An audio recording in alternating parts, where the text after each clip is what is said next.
Hey everyone, I'm Lion. A few years ago, life was on track. I had my first house, a great job, and then I met Emma. We built a life full of love and dreams, but things didn't go as planned. Today, I'll share our journey, the highs, and the unexpected challenges. Thanks for being here. My name's Ryan. I'm 29 years old, from Dallas, Texas, and about 3 years ago, life was pretty great. I'd saved up enough to buy my first house, landed a stable job, and was just enjoying the freedom of my own place. It finally felt like things were falling into place, like I was right where I was supposed to be. Then, at a friend's party on a summer evening, I met Emma. She was 23, full of energy and spirit, the kind of person who walks into a room and draws everyone's attention in seconds. We clicked right from the start. Now, I'm not usually one to believe in love at first sight, but that night with Emma felt different. We spent hours talking, and it wasn't the small talk I was used to. We went deep, laughed hard, and there was this magnetic pull that made me feel like this was what I'd been waiting for my whole life. By the end of the night, I knew I wanted more with her. Over the next year, we spent countless weekends exploring Dallas together, barbecue joints, jazz clubs, even quirky little art galleries. It felt like a whirlwind romance, but with a kind of steadiness to it too. We weren't just a good couple, we helped each other become better. I'd always been a bit of a workaholic, but Emma had a way of bringing out a side of me that enjoyed the present, a side I didn't even know I had. 1 year into our relationship, I planned a trip for us to New York. And yes, I had big plans. I'd never done anything that romantic in my life, but with Emma, I wanted to go all out. On a chilly evening at the top of the Empire State Building, with the city lights stretched out below, I got down on one knee and proposed. Her face, the surprise, the tears, that's one of those memories you hold on to. She said yes, and I remember thinking, this is it. This is the beginning of everything I've been hoping for. We weren't just a happy couple in love, we were two people with a plan. Emma and I both had big dreams for the future. We'd spend hours, staying up late, talking about the life we wanted to build, a life with a cozy home, maybe somewhere outside the hustle and bustle of Dallas, with a backyard big enough for kids to run around and a front porch where we could sit and watch the Texas sunsets together. We talked about having kids, a couple of dogs, maybe even a few chickens if we could make it out to the countryside. It was like we were writing the script for a beautiful life together, and we were both all in. Emma wanted a family as much as I did, and she'd smile every time we'd pass by a house with a white picket fence. She'd point at it, look at me, and say, "One day, Ryan. That's going to be us." And I'd agree, picturing that little piece of the American dream. We'd have friends over for barbecues, celebrate birthdays and Christmas, and make a home our kids would remember fondly one day. We wanted to build a life surrounded by good friends and neighbors, the kind of people we'd laugh with and lean on through the ups and downs. We were ambitious, too. I wanted to grow in my career, move up the ladder, and secure a stable future for us. Emma, on the other hand, was focused on making a name for herself in her field. She was driven, and I admired that about her. We understood each other's goals and dreams and supported each other completely. Her career drive was just another part of the person I loved. It felt like we were the perfect team, aiming for the same destination. In the beginning, everything seemed to fall into place. I remember thinking life couldn't get any better. We had each other, we had a plan, and we had a future so bright it was almost hard to believe it was real. A while back, I remember Emma telling me she wanted to go back to school. She decided to pursue her master's degree, and honestly, we were both excited but also a little nervous. I agreed, of course, how could I not? This was Emma, the woman I fell in love with all those years ago, driven and ambitious, the very traits that drew me to her. Her program was in Paris, a city she dreamed of visiting, let alone studying in. I knew what a big opportunity this was for her, and her face just lit up talking about the classes she'd take, the professors she'd learn from, and all the career paths this could open up. For her, it wasn't just about getting a degree, it was about exploring a whole new world, opening her mind, and experiencing life from a different perspective. I could see how much it meant to her, so how could I not support it? Still, the thought of us living apart for a year was strange. We'd built a life together, our routines were so intertwined. We spent a lot of nights talking about how we'd manage everything, how we'd make it work, even with an ocean between us. Once she got to Paris, we fell into a new rhythm. We scheduled video calls most evenings, usually after she got home from class and I was winding down my day. Emma would be in her small apartment, overlooking a bustling Paris street, while I sat in our kitchen in Seattle, sipping coffee and listening to her stories. She'd tell me about her professors, who sounded like rock stars in their fields, her classmates from all over the world, and how intense her classes were. Sometimes, she'd mention her walks along the Seine on her way home or picking up fresh baguettes from a bakery around the corner. Hearing her talk about her life there, I could tell how happy she was. Paris seemed to bring out a side of her I hadn't seen in a while. She was more carefree, laughing more, and just full of energy. I was glad to see her thriving, even though the reality of her being so far away settled on me in ways I didn't expect. While she was out exploring her new world, I was adjusting to life on my own. The house felt too big, too quiet, and I found myself staying out later every night, just to avoid the emptiness. I threw myself into work, met up with friends, or spent more time at the gym than usual. Occasionally, I'd catch up with the guys, and they'd ask how things were going. I'd tell them Emma was doing well, that we talked all the time. But deep down, I felt the weight of the silence creeping in after our calls ended.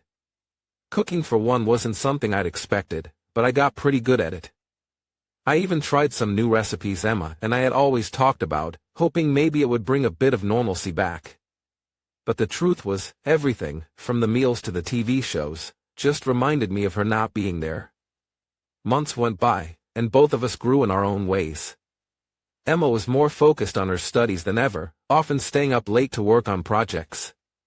Sometimes she'd call, exhausted, sharing how overwhelming her workload was, but there was a spark in her voice that told me she loved every minute of it.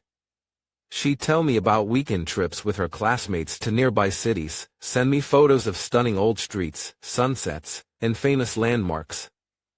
Meanwhile, I started reconnecting with hobbies I hadn't touched in years. I even joined a local hiking group, something Emma had always encouraged me to do, spending weekends exploring trails and getting some fresh air. The distance made us grow in ways we hadn't expected. I realized I could support her dreams and that even far apart, we could still feel connected. I kept telling myself this was only temporary, that soon enough, we'd be back in the same place, each of us changed a bit, but stronger. Looking back, I know this time tested our relationship in ways I'd never seen before. It wasn't easy, and there were times I wondered if we'd made the right choice. But seeing Emma find her purpose, even from afar, was worth every quiet dinner and late-night video call. When Emma got back, everything seemed normal, at least, at first. I was feeling the usual excitement of being together again, thinking we'd just pick up right where we left off.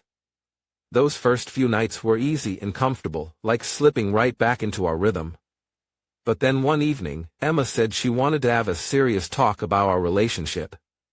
I'll admit, those words made me uneasy. My first thought was maybe she just wanted to reconnect after being apart for a while, so I pushed down my worry. I trusted her. I didn't want to start imagining problems that might not even exist. After all, we'd spent so much time making plans for the future, our dreams as a couple, our goals for a life together. She was about to graduate, ready to take on more in her career, and we'd been talking more than ever about starting a family. We'd even started checking out neighborhoods, looking into the best school districts, picturing the life we'd give our kids. But those conversations lingered. Sometimes I'd notice Emma seemed distant, a little more preoccupied than usual. On the surface, we were still moving forward, making plans, going through the motions. But there was something underneath it all that I couldn't quite figure out. When she'd talk about her future, there was this new intensity in her voice, like she was talking to herself more than to me. But then, I brushed it off. I told myself it was just the stress of wrapping up her degree and getting ready for the next step in her career. We were both ambitious, both juggling a lot, and I wanted to give her the space she needed. So, I didn't push. I kept holding on to our plans, kept imagining the family and home we'd soon start building together. When she finally graduated, I thought things would settle down. I imagined we'd both be on the same page, focused on this shared dream we'd talked about for years. We were ready, or at least, I thought we were, to turn those late-night conversations and dreams into something real. But looking back now, I can see the signs were there all along. Something was going on beneath the surface, something I didn't want to see. I wanted to believe in our future, believe we were still in sync, even as that quiet distance kept growing between us. Our life had been steady for years. We both worked hard, built a life together, and settled into a rhythm that felt solid. But around our 12th anniversary, I began to notice things shifting. Emma had climbed up the career ladder, landing a high-level position at her company, and I was proud of her for that. She started attending more events, networking with a new group of colleagues, going to dinner parties and gatherings that she'd never really been interested in before. At first, I figured it was just the stress of her new role. High positions come with high demands, right? I tried to give her the space she needed and even encouraged her to go to those events.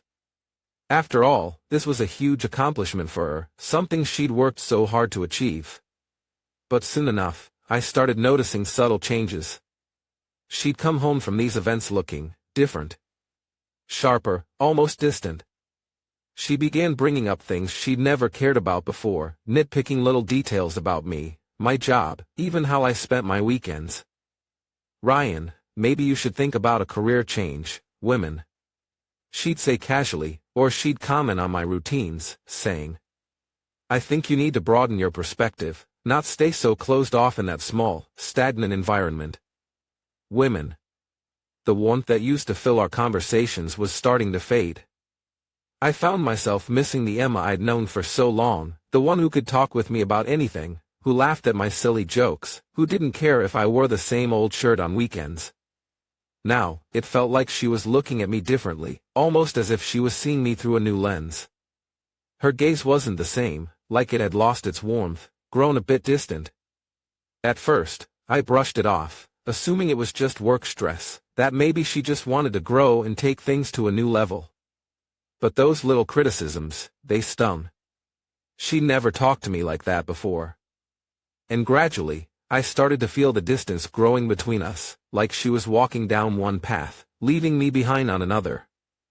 At the time, I didn't think much of it. After all, we were close, and I trusted her completely. We'd been through so much together, job changes, moves, even her recent overseas stint for her master's degree. One night, I walked into the living room and saw her texting, smiling down at her phone. It was a different kind of smile, the kind you only see when someone feels that spark of connection. I asked about it, not wanting to jump to conclusions, hoping she'd just laugh it off. But Emma froze, the smile fading as she quickly put her phone away. Her answer was rushed and vague, something about a joke a friend had sent. But there was something in her eyes, a flicker of guilt that hadn't been there before. It gnawed at me, but I told myself I was just being paranoid. Then, just a week later, she shattered everything. She told me, in this calm, almost detached way, that she had met someone else. It was someone who, she said, made her feel alive, someone she felt connected to in a way she hadn't felt with me for years. She spoke of feeling trapped, realizing she wanted something different from the life we'd built together. I was speechless. Her words barely registered. How could the life we had spent years building together suddenly mean so little? I could barely process the depth of her betrayal as she described her feelings, this need to experience life in a way that apparently didn't include me. The betrayal cut deeper than I could have imagined. I felt blindsided, almost like I was watching a stranger tear apart everything we'd shared. Every sacrifice, every promise felt meaningless in that moment. Emma had built a new dream that didn't include me, and it was like watching a part of my life shatter and disappear. In the weeks that followed, I'd walk around the house feeling hollow. Every corner, every piece of furniture, everything seemed to remind me of a life that was no longer mine. In those quiet spaces, those long nights alone, I began to realize just how far apart we had drifted. In the end, I knew there was no way to go back to the way things were. Our paths had split long before I even saw it coming. The betrayal, the hurt, everything had gone too far. I could have tried to hold on, convinced her to stay, but I realized that the person I thought I knew and the life I thought we were building together just weren't real anymore. I tried to keep calm and work through my emotions, but the more I thought about it, the more I realized I just couldn't share the same space with Emma. Everything I'd felt for her, the love, the trust, the dreams we'd built together, was tangled up in this overwhelming feeling of betrayal. I needed distance, a chance to breathe, and figure out how to move forward. So, I made the choice to leave. The kids would stay with Emma for now, and we'd sort out custody once we decided on divorce. I found a small apartment not too far from the house, close enough that I could still be there for the kids whenever they needed me. Splitting custody isn't easy, there's nothing simple about dividing your life in two, especially with kids involved. But I knew I had to put their happiness first, no matter how broken I felt on the inside. Those first nights in the apartment were some of the hardest. It was small, just enough space for me and a few boxes of essentials. It felt strange. No sound of the kids laughing, none of the usual noise of family life. Just me, alone with my thoughts, wondering how everything I once believed in could fall apart so fast. My top priority was to make sure the kids felt at home too. I wanted them to know that even though things were different, they still had a place here with me. I bought bunk beds and set up a small dresser with their clothes and favorite toys. I hung a few posters and photos from family trips to make the space feel familiar. It wasn't much, but I hoped it would be enough to show them that this place was theirs too. One of the biggest adjustments I faced was financial. Between rent, child support, and daily expenses, I quickly realized I'd have to cut back on some things. The days of spontaneous dinners out or buying the latest tech were over. I made lists, set up a tight budget, and found myself picking up overtime whenever I could. Starting over at this point in life felt both strange and humbling. There were moments I wondered if I'd ever feel stable again, but I kept reminding myself that all of this had a purpose. I wanted to create a safe, welcoming environment for my kids and build a foundation they could rely on. There were tough days, no question. Days when the loneliness felt overwhelming, and I found myself questioning every decision that led me here. But slowly, I started finding comfort in the little things. I'd walk around the neighborhood, exploring the new parks and trails nearby. As the weeks went by, I realized that this new chapter, challenging as it was, held potential for something positive. I'd lost the familiar comforts of my old life, but I was learning to build something new. This apartment, modest as it was, had become a place of growth, for me and for my kids. It was a space where I could focus on what mattered, finding stability and strength in a life I was slowly learning to reshape. Not long after I moved out, life threw me another curveball. I got COVID-19. It hit me harder than I'd expected, and I found myself in and out of the hospital for weeks. Just when I thought I might finally be in the clear, I got more bad news. The doctor told me I had cancer. It was like getting punched again just as I was trying to stand up, each blow knocking the strength out of me. Through all of this, Emma stepped up. She offered to help, knowing what I was going through. She took care of the kids, managed the day-to-day responsibilities, and did her best to make things easier, knowing I was worn down both physically and mentally. I could see her trying, genuinely putting in the effort to help wherever she could. She'd even ask if there was anything more she could do for me. Part of me wanted to let go of the resentment and accept her support. After all, I needed the help, and she was there, willing. But trust, once it's broken, it doesn't just come back because things are tough. Every time she showed up, I felt this tug-of-war within me. This was the person I had once loved, the mother of my kids, trying to help. But she was also the one who had shattered my trust. It was hard to let go of that pain, to accept comfort from the same person who'd caused me so much hurt to begin with. I kept telling myself I'd get through this on my own, no matter how hard it was. Cancer treatment was just another fight, and it was a tough one. There were days of exhaustion, bouts of sickness, and times when I felt so weak I could barely get out of bed. On top of it all, I tried to manage co-parenting, work when I could, and stay as positive as possible for the kids. It was like climbing a mountain in the dark, with no clear sense of what lay on the other side. Through it all, I tried to keep an emotional distance from Emma, but it wasn't always easy. She was still there, like it or not, trying to make amends in her own way. And while I wanted to say I didn't need her, there were days when just having someone nearby, even her, made everything feel a little bit lighter. Still, I couldn't shake the sting of betrayal. It lingered in every interaction, a constant reminder of the life I thought we'd had and the reality I now faced. When you come face to face with your own mortality, you start reevaluating everything. You begin to question what really matters, what's worth holding on to, and what you need to let go of. I was caught there, torn between needing support and carrying a deep, lingering hurt. It wasn't just about surviving anymore, it was about finding a way to move forward, even if I didn't have all the answers yet. Eventually, I reached a point where I could start thinking about what came next. Once I was in recovery, I found myself gravitating toward things that reminded me of life before everything fell apart. I picked up golf again, a hobby I'd loved but never had much time for. It became my escape, a small piece of normalcy that let me clear my head. I adopted a loyal rescue dog, Max, who quickly became my shadow. He was there on my worst days, his quiet presence comforting in a way I hadn't expected. And with time, I made more of an effort to be present for my kids. I wanted them to see that I was still here, still fighting, and still capable of joy, even if it came in small doses. Rebuilding from scratch is painful and often lonely. Some days, it feels like a mountain I'll never fully climb. But every little victory, every step towards something new, feels like a reminder that I'm still here. I'm still fighting, and I'm slowly carving out a new life, even if it's different from the one I'd imagined.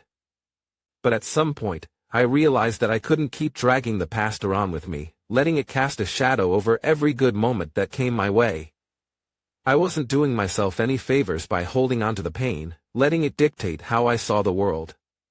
I knew I had to let it go, not for Emma, not for anyone else, but for myself. I had to make that choice if I wanted a shot at really moving forward. Letting go doesn't mean I've forgotten. It's not like the memories have vanished, or that I've erased all the good years along with the bad ones. It's more about choosing not to let it weigh me down anymore, about deciding not to let what happened stop me from finding some peace. I had to come to terms with the fact that, yeah, my trust was shattered, and that won't ever change. But that doesn't mean I have to live every day under the shadow of it. It's been a slow process, learning how to set it aside without pretending it didn't happen. There are still moments when it feels raw, but they're fewer and farther between now. I've learned that letting go is about reclaiming my life, finding joy again without letting the bitterness creep back in. It's a conscious choice every day, a choice to stop letting the past define my present. And maybe that's what healing really is. Not erasing what happened, but allowing myself to move forward without being held hostage by it. Life's too short to stay anchored in pain, and I'm finally ready to see what's on the other side of it. So here I am, stepping forward with a cautious hope, open to whatever might come but grounded by the lessons I've learned along the way. I'm learning to let go of expectations and instead focus on creating a life where we feel safe, loved, and hopeful. It's not easy, but with each passing day, I see a bit more clearly. The thing is, I never realized how strong I could be until life tested me in ways I hadn't prepared for. Every time I get through a tough day, I realize I'm stronger than I thought. I've found a resilience I didn't know I had. And while I still don't know what the future holds, I feel ready to face it in a way I never would have imagined before all this happened. I don't have all the answers, but I'm okay with that. What I do know is that I'm not going to let the past steal any more of my present. I'm here, facing forward, ready for whatever comes next, and focused on building something solid and genuine for myself and my kids.